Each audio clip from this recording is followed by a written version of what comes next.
Hello, I'm Sebastian. Welcome to Nine Nar Trees podcast. Today I will summarize and review the book. This Changes Everything: Capitalism versus the Climate. By Naomi Klein argues that the climate crisis is not simply an environmental problem, but a political and economic reckoning. Klein contends that the scale and speed of emissions cuts required to avoid the worst outcomes collide with a deregulated, growth-first form of capitalism that treats nature as a limitless resource and pollution as an externality.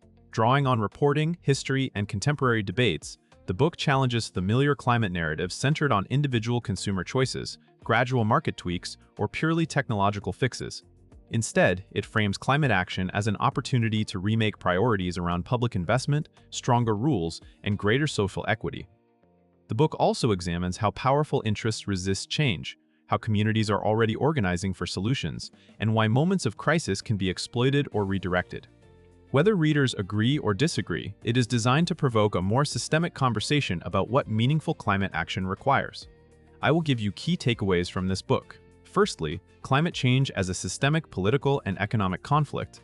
A central topic is the claim that climate change cannot be solved within business as usual assumptions. The book presents the warming planet as a conflict between physical limits and an economic model that prioritizes continuous expansion, low regulation, and global extraction. Instead of treating emissions as a technical glitch that can be managed with minor policy adjustments, Klein frames decarbonization as a transformation that touches trade, energy, land use, and corporate power. The argument emphasizes that meaningful emissions reductions require deliberate constraints on fossil fuel production and consumption, not only cleaner consumption choices. This inevitably raises questions about who bears costs, who benefits from the status quo, and how societies decide what is non-negotiable. By linking climate action to governance and values, the book pushes readers to consider why climate policy often stalls even when scientific warnings are widely known. The topic also highlights how market-based approaches can be limited when they leave core incentives untouched, allowing industries to adapt rhetorically while preserving fossil dependence. The takeaway is that climate solutions are inseparable from choices about economic rules, public institutions, and democratic accountability. Secondly, the fossil fuel industry and the machinery of delay. Another major topic is the analysis of how established interests protect fossil fuel dominance. The book describes a broad machinery of delay that includes lobbying, funding of doubt, political capture, and strategic public relations. Rather than assuming inaction is accidental, it portrays obstruction as an organized outcome driven by companies and allied institutions that profit from extraction and combustion. This topic explores how narratives are shaped to frame regulation as job killing, to elevate consumer responsibility over corporate responsibility, and to present new drilling or pipelines as inevitable. It also examines the role of think tanks, media ecosystems, and political movements that treat climate action as an attack on freedom or national identity.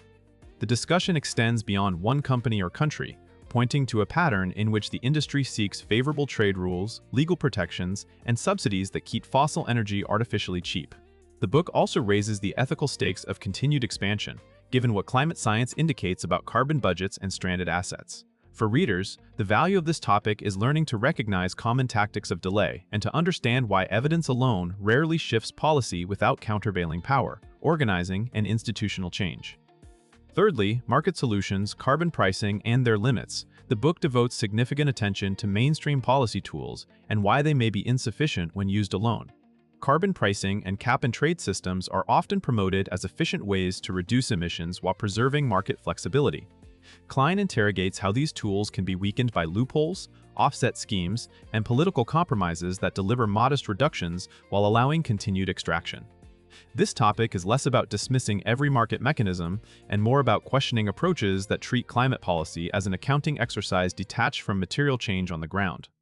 Offsets in particular are critiqued for enabling high emitters to continue polluting while claiming reductions elsewhere, sometimes in ways that create conflicts over land, forests, and community rights.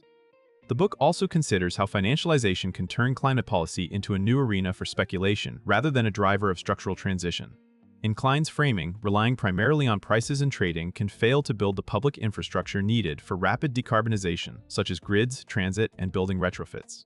The broader point is that climate policy must be judged by real emissions outcomes, justice impacts, and durability, not by theoretical efficiency. Fourthly, justice, inequality, and frontline communities. A key theme is that climate change intensifies existing inequalities, and that solutions must address this reality to be legitimate and effective. The book highlights how harms from pollution, extreme weather, and resource extraction disproportionately hit indigenous peoples, low-income neighborhoods, and communities with less political power. It connects environmental damage to histories of colonialism and land dispossession, especially where fossil fuel projects and mines are cited. This topic also discusses how climate policy can replicate injustice if it ignores distributional effects, such as energy costs, job losses, or land grabs justified by carbon projects. Klein emphasizes the importance of frontline leadership and consent-based decision-making, arguing that climate action should not be built on sacrificing some communities for the benefit of others. The book frames a just transition as both a moral requirement and a practical strategy for building broad support. By tying emissions reductions to labor rights, public health, and community resilience, it suggests climate action can improve daily life rather than impose austerity. Readers come away with a clearer view of why fairness is not a secondary concern, but a foundation for durable climate progress. Lastly, from protest to policy, building a mass movement for transition, the final major topic focuses on pathways for change and the role of social movements. The book surveys forms of organizing that challenge extraction projects, resist deregulation, and push for public investment in clean energy and resilient communities. Rather than positioning individual lifestyle change as the primary lever, it emphasizes collective action that shifts rules and power. This includes local and regional battles over pipelines, coal terminals, and fracking, as well as broader campaigns for climate legislation, reinvestment, and community control. Klein also engages with how crises can be used to advance agendas, warning that disasters can entrench privatization and inequality if responses are designed for profit rather than public good. In contrast, she argues for proactive planning that treats decarbonization like a shared public project, comparable in scale to other historic mobilizations.